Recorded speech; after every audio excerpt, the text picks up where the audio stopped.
Pessoal, boa noite. Nós vamos fazer uma live hoje sobre o ensino de inclusão de química. E eu vou chamar para participar aqui com a gente o professor Gerson Moll, doutor em ensino de química.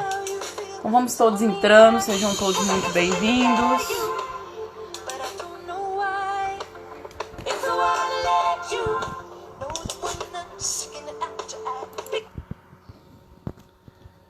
Boa noite, pessoal. Sejam bem-vindos.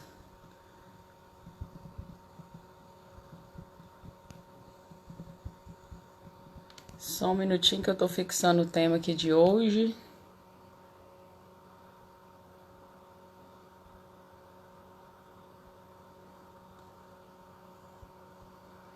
Boa noite, Lucas. Seja bem-vindo. Boa noite, William. Boa noite, Luana.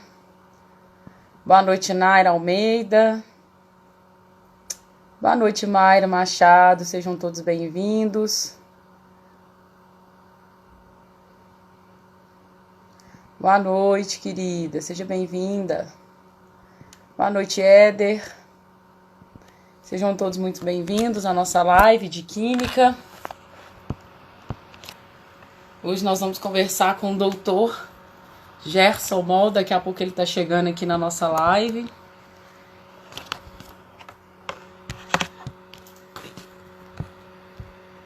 Boa noite, Socorro. Boa noite, Ana Clara. Boa noite, Dino Ferreira. Sejam todos muito bem-vindos à nossa live de Química. Boa noite, Gerson. Pessoal, vou chamar o professor Gerson, doutor em ensino de Química, para conversar com a gente aqui sobre a inclusão no ensino de Química. Boa noite, Milena. Sejam todos muito bem-vindos à nossa live de Química. É um prazer ter vocês aqui hoje.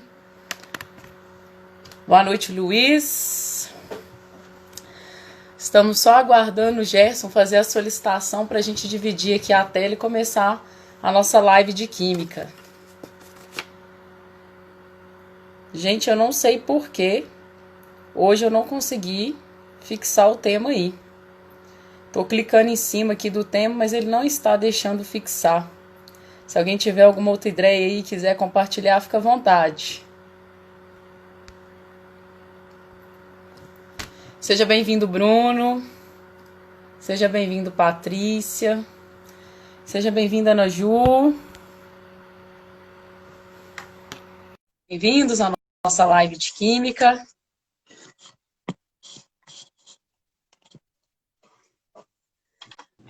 Boa noite. Boa noite, Gabriela. Tudo bem? Tudo bem e contigo?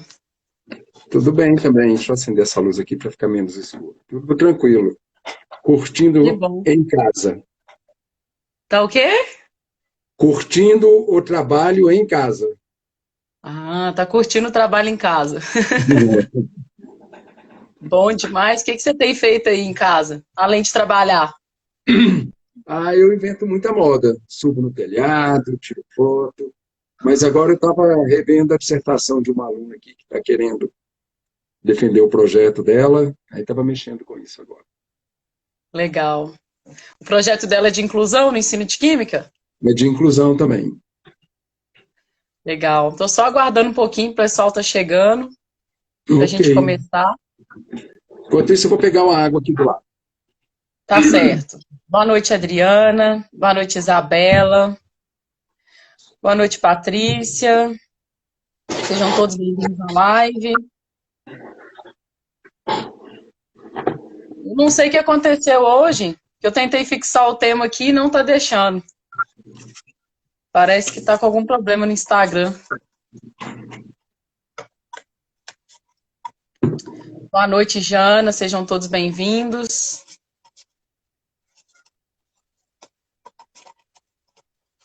Tá muito frio aí, Gerson? Para Brasília tá, mas tá um friozinho bom. O nosso frio daqui é menor do que o daí de Minas, de Ouro Preto, né? Que é bem frio aquela região. Mas é um O frio. friozinho suportável. Às vezes levanto de blusa, mas a essa hora já estou só de camiseta. Mesmo durante o dia. E qualquer coisa a gente sai, toma um banhozinho de sol, resolve rapidinho. Eu fico vendo suas postagens do pôr do sol aí. É bonito o pôr do sol, né? Aqui é região de Planalto Central, então é muito plano. No lugar onde Uhum. eu moro, é um valezinho, mas não profundo. Então, assim, da Uhum. janela aqui a gente já vê um pôr do sol muito legal. Muito legal. A minha irmã tá morando aí agora em Brasília. Em que lugar de Brasília que ela mora? Olha, acho que se eu não me engano, que eu nunca fui aí no bairro dela, eu acho que é Águas Claras. Se ela Hum, tiver aqui, ela me corrige. Eu não tenho certeza. Eu ainda não fui é. conhecer, não, porque ela mudou em fevereiro. Ah, não deu nem tempo, né? Não deu nem tempo. Nós estamos presos dentro de casa. É, Bom, acho que a gente pode ir começando enquanto o pessoal vai entrando. Pessoal, boa noite, sejam todos muito bem-vindos. A gente vai falar hoje sobre a inclusão no ensino de Química. E aí eu trouxe um convidado ilustríssimo, o Gerson Moll. Obrigada por ter aceitado esse convite. obrigado pelo convite. É um prazer estar aqui. Eu tive que fazer uma colinha, gente, porque o currículo Lattes do Gerson Moll é muito grande. Não, pula isso, não precisa disso, não. Como eu falo A para minha os irmã meus colocou. alunos, a Hã? única diferença é que eu comecei há mais tempo. Então, é só questão de tempo isso. Experiência, né, Gerson? Ó, vamos lá.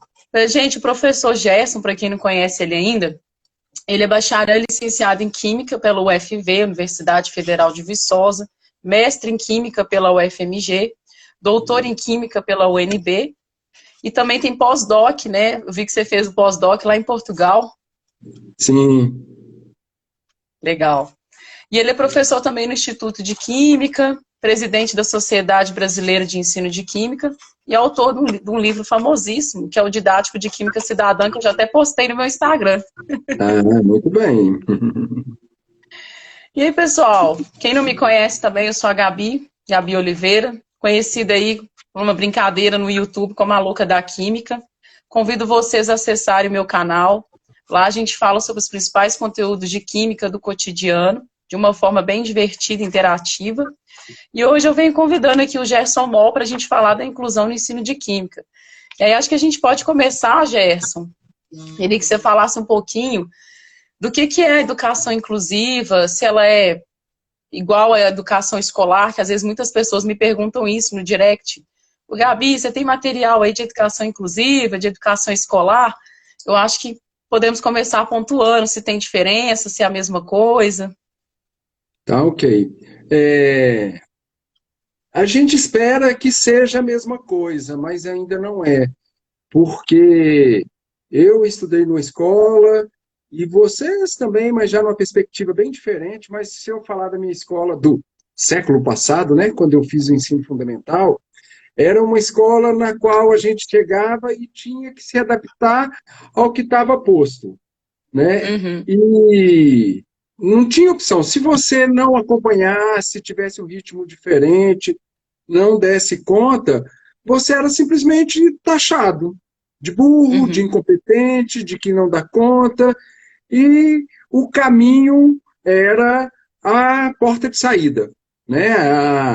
A exclusão era vista como algo natural. Ah, foi reprovado uhum, 3 anos no primeiro ano, na segunda série, é burra, então é burro, então é, vai, vai fazer outra coisa, porque você não é para estudar. Né? E uhum, aí a gente tem uma série de movimentos, principalmente a partir de meados do século passado. Antes disso, a gente já tinha alguns movimentos de inclusão, de escolas especiais, mas numa perspectiva de, por exemplo, você pega a PAI. Uma criança uhum, nasce com síndrome de Down, é, ela não ia para a escola comum. Rapidamente as pessoas percebiam isso e aí a chance era ir para uma escola especial para ela. uhum, Né? Associação de Pais e Amigos dos Excepcionais. Então vai para essa escola porque você não tem condições de aprender as mesmas coisas que os outros alunos. Mas é, você pode aprender algumas coisinhas. Então, a escola especial era vista muito dessa forma, né? Como quem não dá conta da escola comum vai para a escola especial e vê o que aprende. Uhum.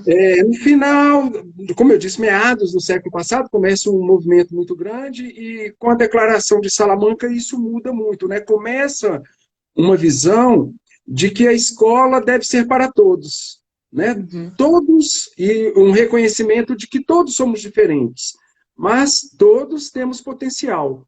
E a Uhum. escola, que antes ignorava a diversidade, né, que eu falo que a gente, como professor, muitas vezes a gente elege um tipo de aluno padrão e acha que todos devem ter aquele comportamento, né? Se o Uhum. Joãozinho acompanhou e deu conta de fazer, por que você não deu conta? Né? Né? É só você estudar, é só você se esforçar, é só você tentar, como se fosse algo próprio da pessoa, estivesse nela, né? Quem aprende é porque é esforçado, é Sim. inteligente. Quem não aprende não é inteligente, ou não é esforçado, ou não é as duas coisas. Né? Que é o E taxado de nesse burro que você movimento, falou aí. sim, chapeuzinho, né? As charges antigas, é comum aquele chapeuzinho de cone, assim, às vezes escrito Uhum. burro. Então era muito fácil taxar. Com esse movimento de inclusão, vem uma perspectiva de que a escola deve ser para todos. Na verdade, Uhum. quando no trabalho que a gente faz, a gente considera muito isso. A gente fala de escola inclusiva como uma etapa de transição.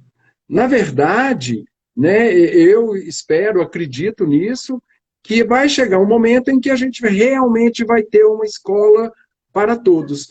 Uma escola que dê conta dessa diversidade de alunos Uhum. com síndrome de Down, de aluno com Asperger, né? E por aí afora. Com alunos que, de repente, não têm problema nenhum, mas não dão conta de escrever bem, não dão conta das coisas da matemática, né? A gente tem as Uhum. nossas características, é comum a gente gostar mais de uma área e menos de outra. O pessoal da área de exatas, né, que deve ser a grande maioria que está passando por aqui, pessoal da química, Sim. com muita frequência não gosta de ler e de escrever. A gente é muito Uhum. direto, a gente quer pegar um livro, um problema, uma informação enxuta que já resolve o que a gente quer. Né? A gente não Uhum. é de ficar lendo muitos livros, como o pessoal da área de ciências humanas. Né? Então, a escola para todos é a escola que consegue perceber essas diferenças de personalidade, diferenças de potencialidades, e trabalhar na perspectiva não que todos sejam iguais no final, porque se não chegaram iguais, não vão ficar iguais. A escola não Uhum. é para padronizar também. A escola é para desenvolver o potencial de todos. Alguns Uhum. vão desenvolver mais numa área, Uhum. outros vão desenvolver mais em outras áreas. E a escola Uhum. deve aprender a lidar com essa diferença, com essa diversidade, e trabalhar na perspectiva de que todos cresçam. Alguém que gosta menos de matemática, que tem mais dificuldade, ou de português, às vezes vai precisar de um apoio diferenciado da sala de aula e por aí. Que é o que a gente tem hoje para os alunos da inclusão, que é o apoio educacional especializado. Na verdade, a gente devia ter ou uma sala de aula que dê conta de tudo isso, e aí é mais complicado, Uhum. porque a diversidade realmente é muito grande, ou um apoio educacional especializado para todos, né? De Certo. forma que todos cresçam na escola, todos aprendam, né? E aí, né, numa perspectiva de que aprendam o que se espera como mínimo. Tanto é que a gente tem um documento que se chama, recém-aprovado, né? Base Nacional Curricular Comum, ou Comum Curricular, né? É o que se espera de todos, é o que a gente já tinha na LDB, nos parâmetros curriculares, né, nas orientações curriculares e por aí afora. E a escola tem que dar conta dessa educação básica para todos. Então, você está defendendo que você acredita nessa educação inclusiva para a educação escolar como um todo, e o aluno ter direito a essa diversidade, né? Que é o que a gente está vendo crescer, o movimento que está crescendo, mas que ainda não está 100% nas escolas, né? Porque eu vejo muitas colegas da área de química, por exemplo, comentando a dificuldade que elas têm de fazer o trabalho da educação inclusiva com alunos que têm diversos problemas, né, de inclusão. E falta também muito recurso, muito material didático. Queria que você falasse um pouquinho sobre essa questão do material didático, o que você pode fazer ou sugerir para ajudar as pessoas, os professores que estão aqui assistindo, meus colegas, não só de química, como que ele pode trabalhar com esses alunos de inclusão? Tá. Eu considero que uma grande barreira é o fato de que a maioria dos professores, né, não foram formados numa escola inclusiva, né, numa escola que lida com essas diferenças. Né? Então, se a gente for para uma escola comum, a gente ainda vai ter muito professor, como eu brinquei, né, que formou no século passado, onde essa inclusão praticamente não existia, onde a exclusão era uma regra normal, né, do professor ameaçar os alunos. Olha, se vocês não se comportarem, vocês vão ver na prova. A prova era vista como algo punitivo, e não como um processo para avaliação, tanto da aprendizagem dos alunos, como do ensino do professor, que é um outro aspecto também que a gente normalmente ignora. Então, esses professores têm uma dificuldade maior. Já tem uma geração mais nova, como você, quanto provavelmente muitos que estão aqui também, que já discutiram isso na graduação, já vivenciaram, já presenciaram situações de inclusão durante o estágio e por aí afora, e aí já tem uma sensibilidade maior, uma aceitação maior, né? Essa aceitação é uma etapa primordial. Ela não garante. Não é porque você reconhece a diversidade, que você reconhece as diferenças, que você sabe lidar com elas, tá certo? Mas, ao reconhecê-la, você já está pronto para a próxima etapa, que é buscar alternativas. Porque se você tem uma visão de que o ensino é para todos, né, então eu, enquanto professor, nessa escola diversa, nessa escola de inclusão, eu tenho que ver o que eu faço para que todos aprendam. Porque o que funciona muito bem com alguns alunos, às vezes não funciona com outros. Professor de educação básica normalmente tem essa vivência muito rápido, porque você sai de uma sala de quinta C, né, e entra na quinta F, é totalmente diferente. Uma estratégia que você utilizou numa sala, às vezes não funciona bem na outra. Se você tem a sensibilidade de adaptar para o contexto, para o horário da aula, né? Às vezes o horário da aula, você dá aula à noite, como eu dei na educação básica, no primeiro horário, ou que seja de manhã, e no último horário, os alunos da mesma turma são outros, porque já estão cansados, porque estão doidos para ir embora, uma série de aspectos, com fome, dependendo do contexto. Né? Então, no caso da inclusão, isso acaba sendo reforçado pelas diferenças inerentes aos alunos. Então, se você não se der conta de que você precisa fazer alguma coisa para atender as necessidades específicas daquele aluno, você vai dar uma aula excludente. Né? E aí eu posso dar 2 exemplos que mostram isso bem claro, por serem, vamos dizer, um tanto quanto óbvios. Né? Se você tem um aluno que é cego e você dá aula toda em função do que você escreve no quadro, representa, joga elétron para cá, para lá, joga NaCl, por aí afora, a partir das representações gráficas, a partir de apontar isso, o aluno é totalmente excluído, porque ele não tem acesso à sua informação. Do mesmo jeito, se você tem um aluno surdo, né, se ele tiver um intérprete, já é uma etapa de inclusão. Se não tiver, o que é muito comum, você tem uma situação bem complicada. Mas vamos imaginar um contexto melhor, que esse aluno faz leitura labial. Certo. Né? Então, para esse aluno, o processo de exclusão é algo que é muito simples de evitar, mas é muito comum de fazermos, que é virar as costas para o aluno. Então, se você está dando aula para um aluno que depende de ler os seus lábios, você tem que ficar atento para escrever no quadro sem virar as costas para o aluno. Porque Certo. esse aluno, ele vai ser excluído a hora que você faz isso para escrever no quadro, tá certo? Há outros alunos com outras características, e aí a gente precisa, falando lá do que você tinha perguntado, meio que da como resolver essa questão, Sim. eu falei de ter uma formação, de aceitar, e aí a gente tem que buscar, a gente tem que correr atrás de informação para a gente saber o que eu faço quando eu tenho um aluno como esse. Na Uhum. minha licenciatura, não me ensinaram isso. Então, eu vou ter que buscar. Né? Eu vou procurar no Google, né? Todo mundo, quando tem uma dúvida hoje, vai lá no Google e fala, como Eu usar a falo que o ferramenta Google. Excel do Word. Foi a última que eu fiz aqui para mandar para minha aluna. Né? Então, ele vai ter lá uma página em algum lugar, alguém que discutiu isso e vai te dar uma coisa.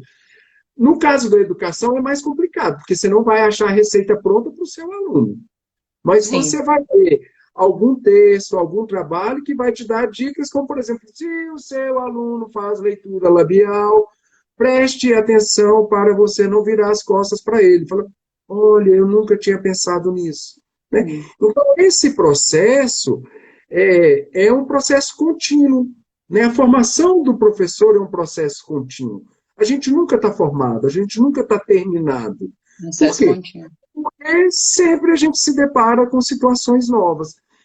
Com o passar do tempo, com mais experiência, né, a gente tem mais história de vida, às vezes vai falar, já tive um aluno igual a esse, então vou usar a mesma estratégia. Ixi, como esse eu nunca tive, então vou ter que buscar outras informações. Né? Então, Uhum. é permanente. Mas aí é um detalhe que eu gostaria de deixar claro, a gente está falando de inclusão, esse processo de busca permanente, ele deve acontecer para todos os professores em todas as salas de aula. Porque você pode trabalhar numa escola que não receba alunos de inclusão com laudo, como se diz hoje em dia. Né? O povo usa até o Uhum. termo laudado, que tem um laudo de um médico que diz que ele é cego. Para o cego precisa de um Uhum. laudo. Né? Mas você tem um aluno que tem dificuldade de enxergar e às vezes ele não consegue copiar o que você escreve no quadro, copia errado. E aí você vive brigando com o aluno porque ele não fez atividade, porque se você escreveu de um jeito, ele entendeu outro, e ele tem um Uhum. problema de vista que seria muito fácil de resolver, em muitos casos, né, usando um óculos. Para isso que a gente usa. Né? Certo. Legal. Então, a ideia é o professor primeiro reconhecer que os educandos têm diferentes maneiras de aprender e que alguns têm o seu tempo diferente de desenvolvimento. Acho que a Érica até colocou isso aqui mais para cima. E aí, no caso, então, eu queria assim, que você explicasse um pouquinho também, além de reconhecer as diferenças dos educandos, reconhecer o tempo de aprendizado de cada um, de identificar que o aluno tem essa deficiência, já é um primeiro passo, depois buscar materiais para poder ajudar o aluno. Essa deficiência que a gente está falando aqui, é deficiência física e mental também, Gerson? Sim, ela vale para toda a diversidade, né? Porque, como eu Uhum, já falei, numa sala de aula, entre aspas, aí, normal, que não tem ninguém com nenhuma deficiência, com nenhum laudo, os alunos já são diferentes, os ritmos sim. já são diferentes. A questão da inclusão é que esse aluno, ele chega, como eu disse, né, com um laudo, com um atestado. Então, não há Uhum, como você querer negar isso. Mas tem aquele aluno ali, o Joãozinho, né, que corre, uhum, que brinca, que apronta, e depois, de repente, tem dificuldade de aprender matemática. Uma série de coisas. Nem todo mundo aprende matemática. Né? Nem todo mundo aprende a certo. escrever, nem todo mundo aprende um monte de coisa. A gente não aprende um monte de coisa. Sim, Nós, né, fizemos opção pela química porque a gente gosta, tem uma certa facilidade, embora a gente apanhe muito no curso, né? apanha muito. Cálculo é a chibatada dos alunos da química, como de muitos outros, né? A Mas a orgânica. gente aprende a lidar com isso, né? E a gente sobrevive. Nem Sobrevive. todos sobrevivem. Né? Tanto é que É, curso de química normalmente tem um alto índice de evasão, né? sim. Então, a diversidade está na sala de aula. A inclusão, ela escancara essa diversidade. Né? Um Uhum, aluno cego, você pode até não perceber por várias aulas que ele segue, mas um dia você vai perceber. Eu estou falando isso porque eu lembro de um aluno com quem a gente trabalhou, que o professor de química dele demorou 3 semanas para perceber que ele era cego.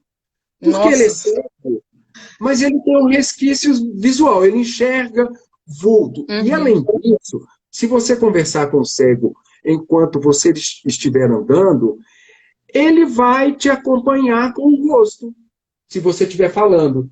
Porque ao você falar, ele sabe de onde está vindo o som. Não é porque ele está te enxergando que ele está virando para você. Ele está virando para você porque é um gesto natural da gente acompanhar de onde vem o som. Tá certo? Então, ele só demorou 3 semanas para perceber que o aluno era cego. Né? Certo. Eu meio que falei para você alguns pontos, né? Não foi ensaiado, não foi planejado isso. Mas já que eu falei 3, basicamente, eu vou falar o quarto, que para mim é fundamental. Né? Eu tenho um slide, de vez em quando eu brinco e falo que é uma receita para a inclusão. O quarto é você acreditar no aluno e querer que ele cresça. É você apostar no aluno. Porque se tudo isso, você fizer tudo isso, mas você como professor, e aí eu estou falando de professor porque a gente está falando de escola, de educação formal, mas isso serve para a família, para a comunidade, para qualquer espaço, né, de interação. Se você não acreditar na pessoa e não trabalhar na perspectiva de favorecer o crescimento dela, vai ser muito difícil para ela crescer.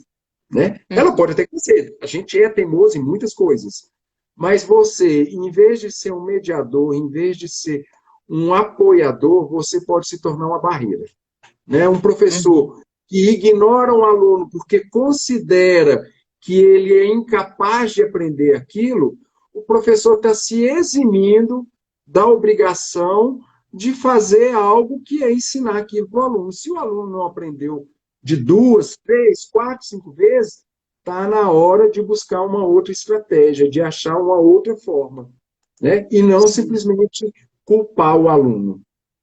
Sim, e prestar atenção nessa diversidade que tem dentro da sala de aula, porque, como você comentou aí muito bem, tem alunos que têm deficiência visual, tem alunos que têm outro tipo de deficiência, que às vezes pode ser até mental, tem os alunos que vêm com laudo, às vezes tem colegas minhas que até falam, o aluno é o próprio laudo, às vezes ele não tem laudo na escola, mas você vê que ele é o próprio laudo, né? Então, sim.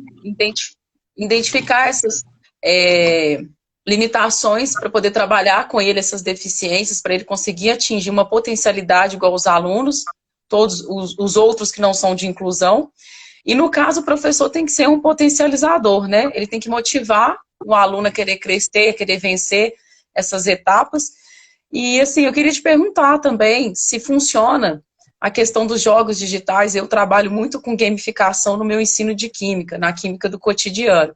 Eu queria saber se você trabalha com jogos digitais, com alguma coisa relacionada à gamificação, que os professores possam buscar, talvez no seu material ou de alguém de referência. Eu tenho um aluno do doutorado que a dissertação dele já foi na área e agora ele está trabalhando no doutorado com essa temática. Ele usa o sistema que é o DOSVox, que nasce como um sistema ledor de tela para pessoas cegas, e aí acoplado ao sistema operacional, né, quase que um sistema operacional DOSVox, o cego instala ele no computador e aí é como se ele pudesse jogar o monitor fora, porque o monitor para uma pessoa cega não faz diferença, né? E aí dentro do DOSVox tem junto, né, nesse bloco, um que se chama JogaVox, que tem muitos joguinhos desenvolvido por um professor da Universidade Federal do Rio de Janeiro, né? É um trabalho longo, de décadas aí, e o JogaVox, aí, quando eles criaram, a intenção era exatamente permitir que as pessoas cegas, né, pudessem usar o computador também para diversão, como todo mundo faz. Né? Eu já parei há muito tempo, mas por um tempo, na época de mestrado, abria alguns joguinhos, de vez em quando encostava na cadeira e ia relaxar um pouquinho. Né? Hoje em dia a gente faz outras coisas, você navega na internet, você vê um vídeo do YouTube, e aí eles criaram a plataforma do DOSVox e tem um monte de coisa, e o Wesley faz o trabalho dele utilizando essa plataforma, e tem muita coisa para fazer. A questão é a acessibilidade, né? Porque a gente tem muitos jogos, né? Não é a minha área, mas a gente tem muitos jogos que têm recursos gráficos, que têm uma quantidade de recursos, né, de movimentação e tudo, que são muito visuais. Então, para uma Uhum. pessoa cega, né, vai ser limitado. Ele pode ser adaptado, muitas coisas vão ser resolvidas, outras não vão, e por aí afora. Que é um outro aspecto da inclusão também, né? A gente tem que pensar que, como professor, como educador, como pai, como amigo, a gente não dá conta de tudo. Então, vai Sim. chegar um texto e fala: caramba, como é que eu faço para conseguir ensinar isso para o aluno que eu desenho e todo mundo entende?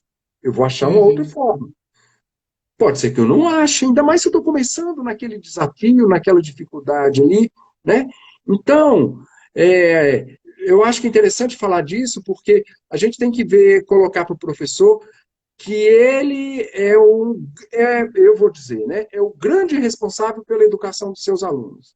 Mas Sim. ele não é o único responsável, né? Junto com o professor, tem uma direção de escola, tem um corpo de apoio técnico, tem uma comunidade escolar, tem uma turma naquela escola, tem políticas e tudo mais. O professor é o representante imediato de todo esse sistema na frente do aluno, né? Então, tem Uhum. determinados contextos que o professor não vai dar conta e ele vai precisar, e a legislação já prevê isso, chegar lá na sala de apoio educacional especializada e falar assim: pessoal, eu não sei como fazer isso aqui com esse aluno meu nesse contexto. O que vocês me Uhum. ajudam? O que vocês podem, né, me indicar? Porque são Uhum. pessoas que, a princípio, tiveram uma formação para isso. Estão Uhum. mais qualificados para isso. E eles é que vão apoiar o professor, né?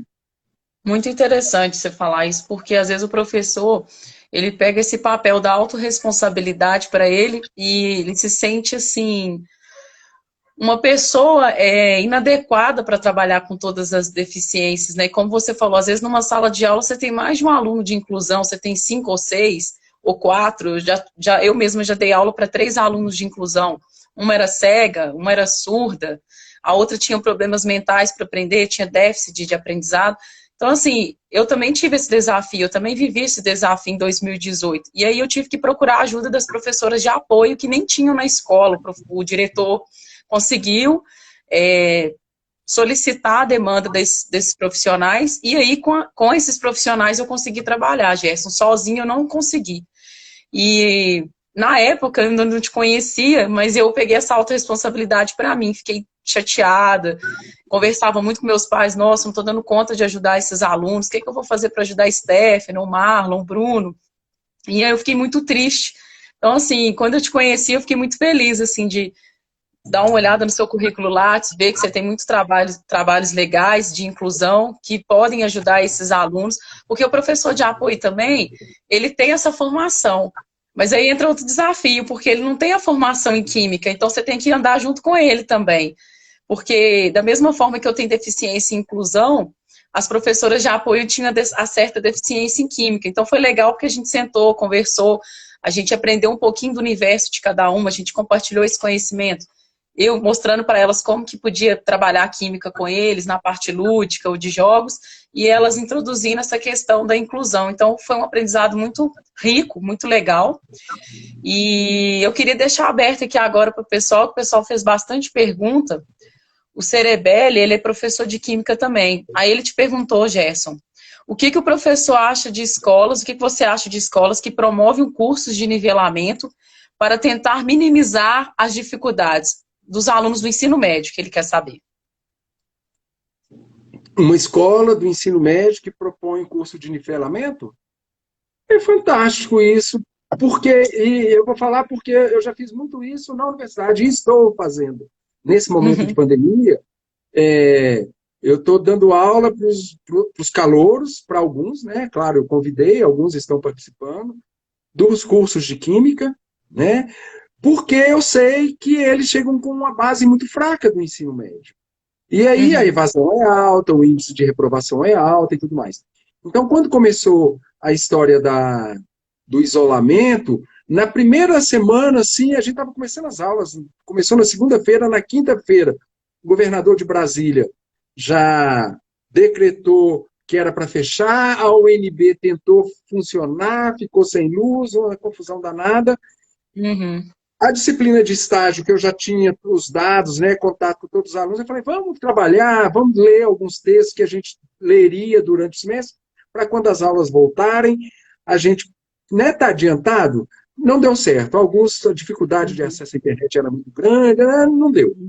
E aí, eu dou aula para os calouros também, não sei em que momento, falei, eu vou propor para eles. Aí propus para os meus alunos da licenciatura de fazer uma revisão da química do ensino médio. E aí, em um momento lá, um aluno falou, professor, eu posso chamar o fulano, que é meu amigo, mas é do bacharelado? Eu falei, pode. Pode chamar o outro? Eu falei, pode. Liberou geral. Acabou Chama entrando todo mundo. gente de farmácia, gente que não é calouro. Por que que eu estou falando isso? Porque esse nivelamento, ele é muito importante. Muitas vezes, na universidade, os professores assumem muita postura de que, se o aluno passou na seleção e entrou na universidade, ele sabe todo o conteúdo do ensino médio.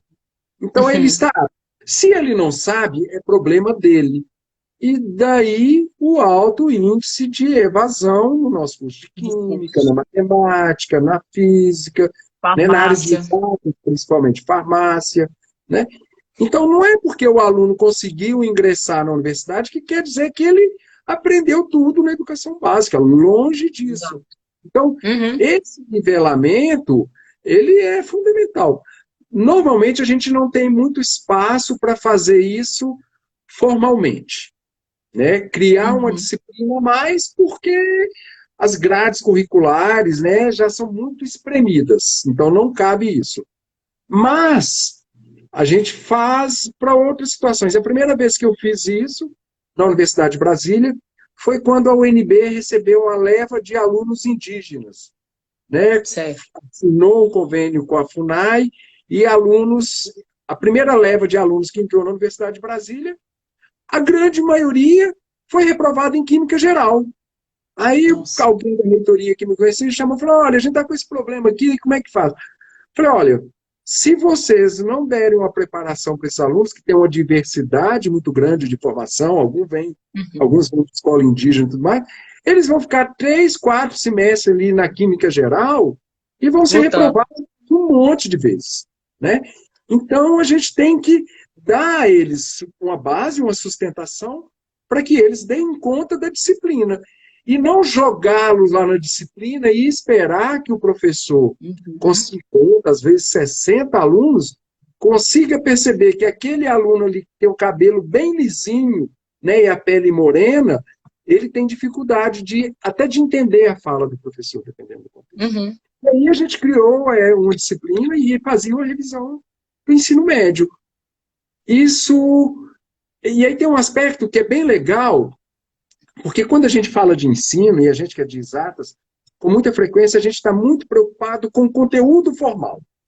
Eu estou falando isso por quê? Porque quando a gente faz, e a gente fez essa disciplina, a gente consegue, numa turma, para alunos indígenas, com 6, 8, 10 alunos ali, em que eles se sentiam mais à vontade, com um professor que dialogava com eles, eles se sentem mais acolhidos do que lá na disciplina de Química Geral com 50 alunos, que o professor nunca vai saber nem o nome dele. Então, isso trabalha outras questões emocionais, né, de comportamento, tudo, que favorecem a permanência dele na universidade. Até da gente chegar para o aluno e falar, se você está com dúvida, vai atrás do professor, conversa com ele. Muitos não têm coragem de fazer isso. Né? Então, essa questão do acolhimento, né, e da revisão é fundamental. E muitas vezes é um canal para acolher, para preparar o aluno para encarar o que vem pela frente mesmo. Né? Eu só pegando um gancho aqui um pouquinho da sua fala, porque eu mesma presenciei isso quando eu estudei em Ouro Preto. Eu fiz Orgânica 1 2 vezes. Eu fui reprovada e falei assim, nossa, eu vou largar esse curso, porque aquele drama todo que a gente faz quando a gente é mais jovem, né? Nossa, eu fui reprovada. E na vida inteira eu sempre passei nas matérias de primeira, sempre fui muito estudiosa. Então, quando eu reprovei em orgânica, eu falei assim, não, meu mundo acabou. Não vou voltar para cá mais, não. E aí eu senti uma certa dificuldade. Eu não sou aluna de inclusão, né? Não estou comparando o que eles passam com o que eu passei. Mas eu falo assim, se eu tive dificuldade em orgânica, que já é uma matéria difícil, eu fico pensando nessas questões da inclusão mesmo, esses alunos que estão na faculdade, porque a gente está falando dos alunos do ensino médio, mas puxando agora para os alunos que estão no ensino superior, que estão no terceiro, quarto, quinto período, que estão fazendo orgânica. Como que funciona essa inclusão do ensino de química para esses alunos que estão no ensino superior, Gerson? Tá. É Só para diferente dos alunos do complementar. ensino médio? Não, os princípios são os mesmos. Uhum, Complementando o que você tinha falado, eu falo muito com os alunos da licenciatura, que são para quem eu normalmente dou aula, né? uhum, É, que a universidade ela causa um impacto muito grande, porque a gente, e eu falo por experiência própria, até o ensino médio a gente tem um nível de estudo que é bem fraquinho e a gente dá conta. Né? uhum, Se eu falo, eu pegava o caderno na véspera da prova, dava uma lida no que tinha anotado, uhum. tinha assistido todas as aulas, né? Não era de ficar faltando, ia lá e fazia a prova. Tirava uma nota, às vezes muito boa, às vezes mediana, suficiente para não reprovar, que era o grande medo da gente, e estava satisfeito. Quando a gente entra na universidade, a universidade exige um nível de envolvimento, de estudo, exige uma Dedicação. base que muitas vezes a gente não tem, né? E a intenção com esses alunos nessa disciplina, né, virtual que eu criei, informal, é exatamente de tentar trabalhar um pouco isso, porque o tempo inteiro que eu dou aula para eles, eu falo, olha, isso aqui, se vocês não aprenderem lá na disciplina de equilíbrio químico, o professor vai considerar que vocês já sabem. Então, vocês têm Uhum, que tomar cuidado, vocês devem olhar a matéria antes de ir para a aula. Não dá para chegar lá e sentar e vamos ver o que o professor vai falar. O ritmo é muito diferente. Né? sim. Então, se o aluno não consegue se adaptar, a chance dele fracassar e evadir é muito grande. Né? Quando você Uhum, fala da inclusão, né, no ensino superior, a legislação já prevê hoje que todas as instituições tenham apoios, né, núcleos de apoio especializado. O NB tem o PPNE, né, Programa de Apoio aos Alunos com Necessidades Educacionais Especiais, que dão algum apoio, orientam mal, mas orientam, professor, você está recebendo um aluno que tem isso, que tem aquilo, não sei o uhum. quê, tem uma série de questões. Mas, por outro lado, a gente tem uma grande quantidade de a gente tem uma grande quantidade de professor que, como é que eu vou dizer, que acha que aquela disciplina é a verdade, né? Hum, Para ele, se o aluno não aprender aquilo ali, ele nunca vai ser um profissional da área. É, e esses professores normalmente têm uma resistência muito grande de adaptar, de entender que um aluno que não vê a viragem de um indicador numa titulação não quer dizer que ele não pode ser químico por causa disso. Ele é uhum, daltônico. É uma disfunção visual, mas ele não tem nenhuma incapacidade mental que o impossibilite de perceber isso. Né? É, mas aquele professor ali, eu estou falando isso porque estou lembrando de casos do nosso curso de Química, de uhum, alunos, aluna cega no curso de Química, de aluno com daltonismo. E aí os uhum, professores, muitos, né? Eu acho que hoje menos, mas são tão intransigentes que às uhum, vezes criam situações que vão parar na justiça. E quando eu falo, eu lembro de situações. Né? E não há uhum, necessidade disso. Estou fazendo um projeto com alguns professores, né, de física, de biologia, e aí conversando hoje, numa reunião virtual, né, assim que a gente trabalha hoje em dia, o professor da biologia fala, eu também sou daltônico. Mas como é que um biólogo vai ser como daltônico? Como é assim? que ele vai diferenciar uma folha seca de uma folha verde? né? A gente pode Uhum. pensar, diferencia. Aproveitando meu exemplo que veio na cabeça de improviso, uma folha seca ela tem características diferentes de uma folha verde que não são só a cor. Né? Tem São os dificuldade aspectos para também do perceber. tato, né? Do tato, ele pode Sim. identificar.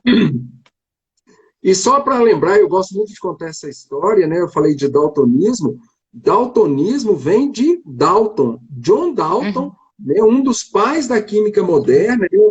O pai do átomo da Da ciência, né? Do polvilhar. primeiro átomo era daltônico.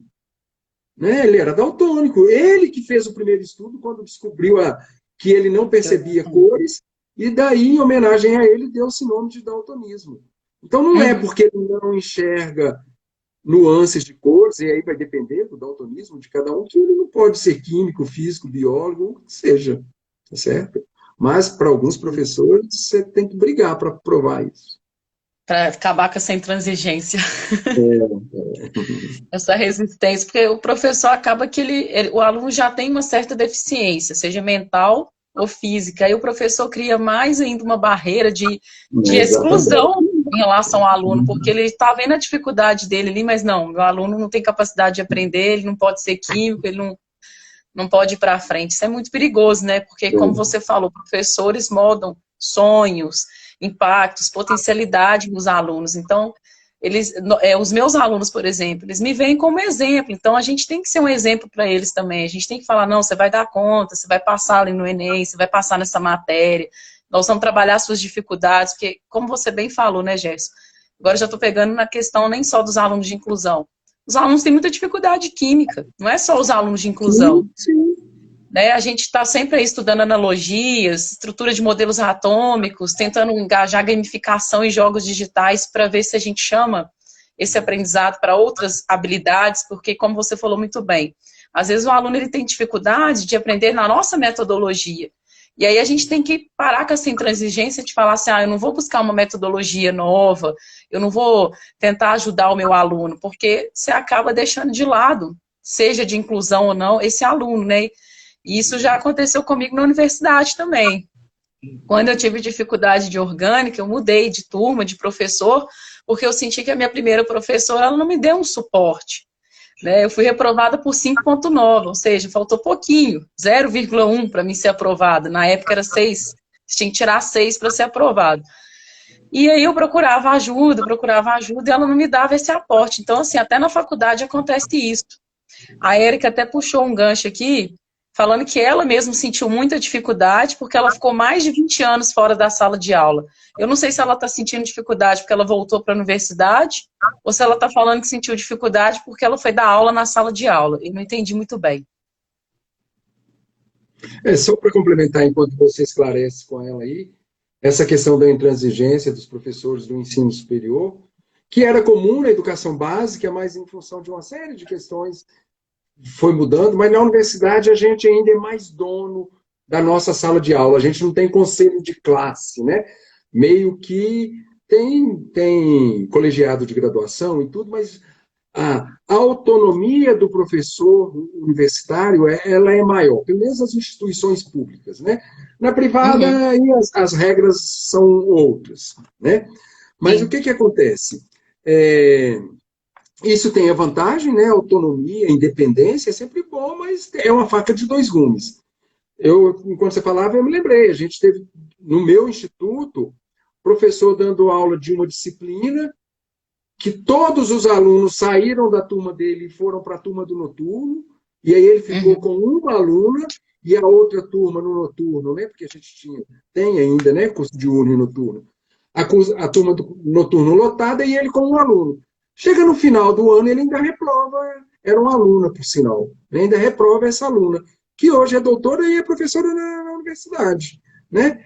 O que é isso, né? Como é que pode um professor uhum. que os alunos fogem dele e o aluno bom, que tem uma autoconfiança, fala, não, eu vou dar conta, não é possível, né?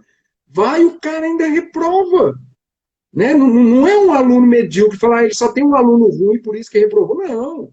A aluna que ele tinha era ótima e resolveu encarar. E ele ainda foi lá e reprovou. Né? Então, Nossa. complicado. Conseguiu decifrar? Pergunta Eu da acho, professora. eu não sei se a Érica está aqui. Eu até mandei para ela, Érica, esclarece aqui para a gente se você está falando da sala de aula ou se você está falando do seu processo na universidade, porque não ficou claro para minha pergunta. Seja bem-vinda, Elisa.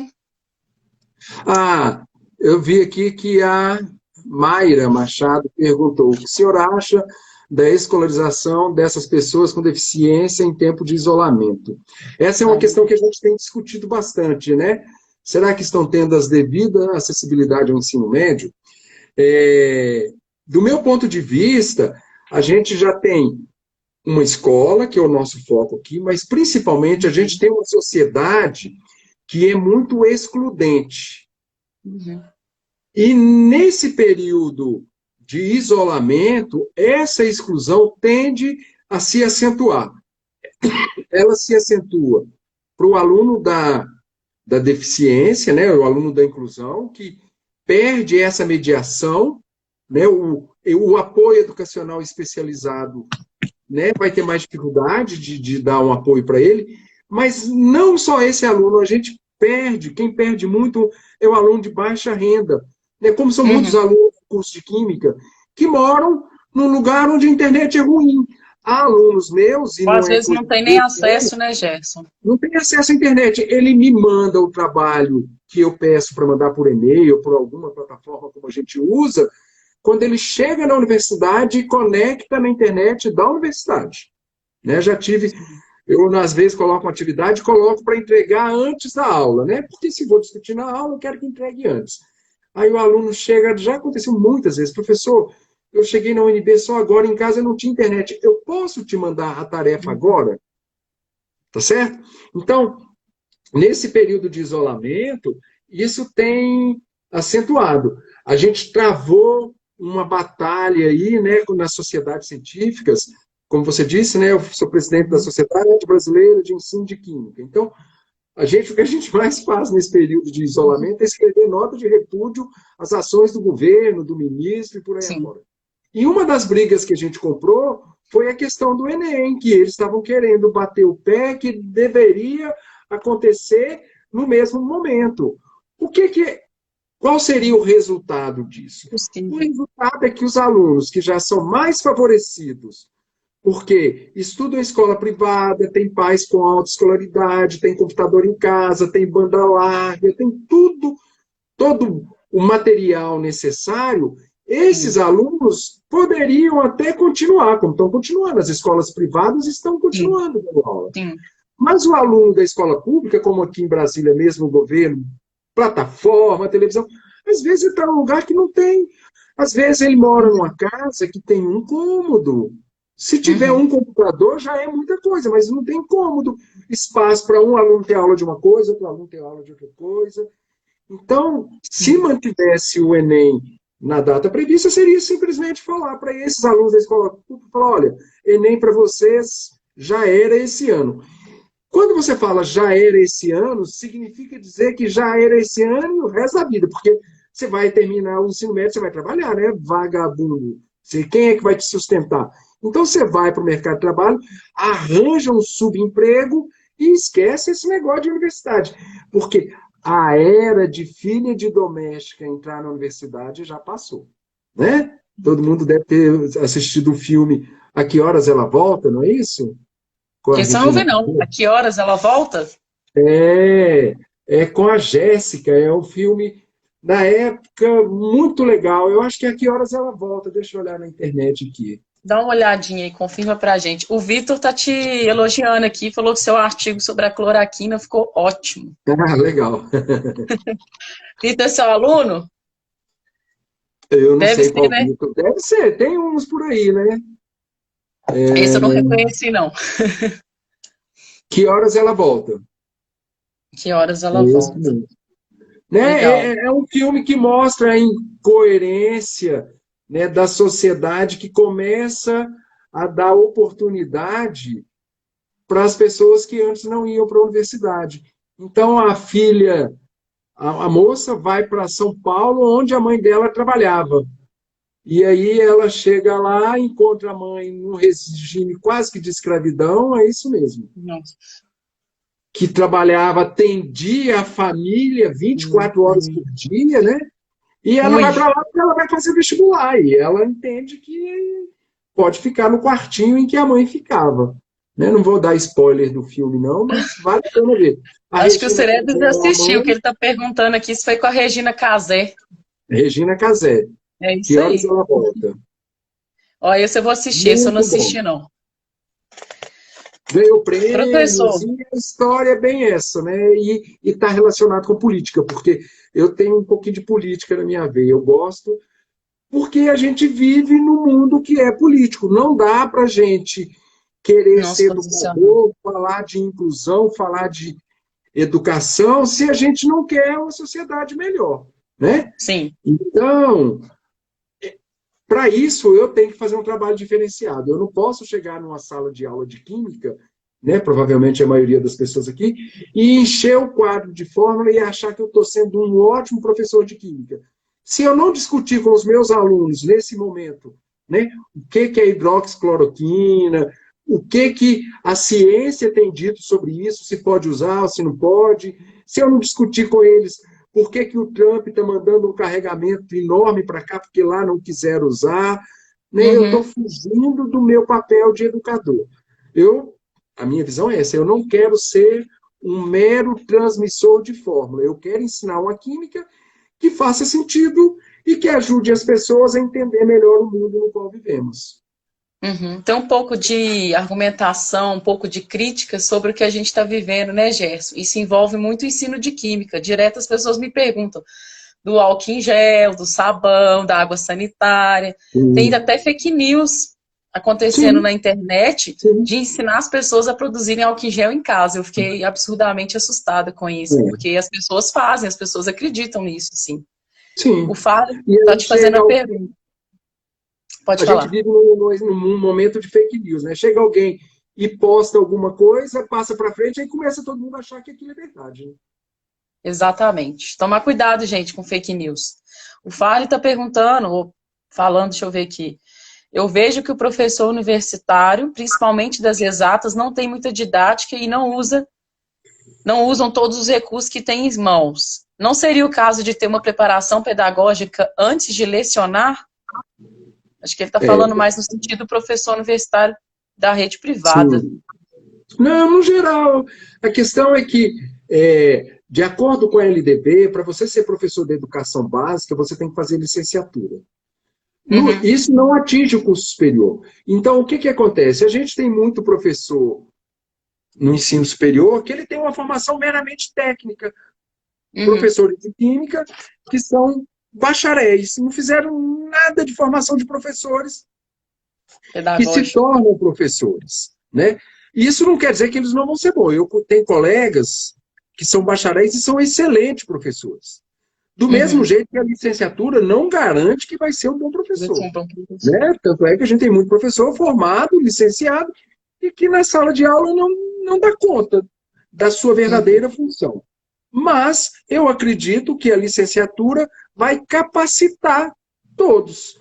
Então, o cara que já tem uma sensibilidade, já é humano, consegue dialogar com os alunos, se ele faz uma licenciatura, ele vai poder agir de forma mais consciente e provavelmente vai conseguir ser um professor melhor do que ele já é. Um cara que é um mau professor, se ele faz uma licenciatura, de repente ele se toca em algumas coisas e fala, nossa, então a minha avaliação eu posso perceber de um outro jeito.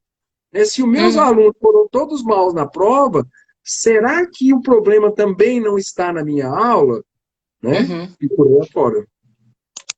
Fazer uma autoavaliação, porque o professor também ele pode fazer um nivelamento, né, Gerson? Não só o aluno que Sim, tem dificuldade. Às vezes o professor tem dificuldade até em certa matéria, ele pode fazer um nivelamento, buscar a parte pedagógica, se ele for um professor técnico, um bacharel, ele pode fazer essa complementação pedagógica, né? muitas universidades, e eu sei da Universidade Federal do Mato Grosso, porque tem uma amiga que trabalha lá e ela apresentou no Congresso um trabalho sobre isso, quando contrata o professor, dá curso de formação pedagógica. E o professor é Legal. obrigado a participar daquilo ali. Né? Está no regime de trabalho, no contrato, de alguma forma eles obrigam o professor. O grande problema nas universidades, pelo menos nas universidades públicas, Ô, nas Gerson, vou grandes, só te interromper um pouquinho, que vai cair, mas a gente volta para despedir, pode ser? Vai tá, pode cair ser, sem em problema. 5 segundos, aí a gente volta. Tá, Obrigada. por nada. Pessoal, a gente vai voltar para finalizar aí a nossa live, só porque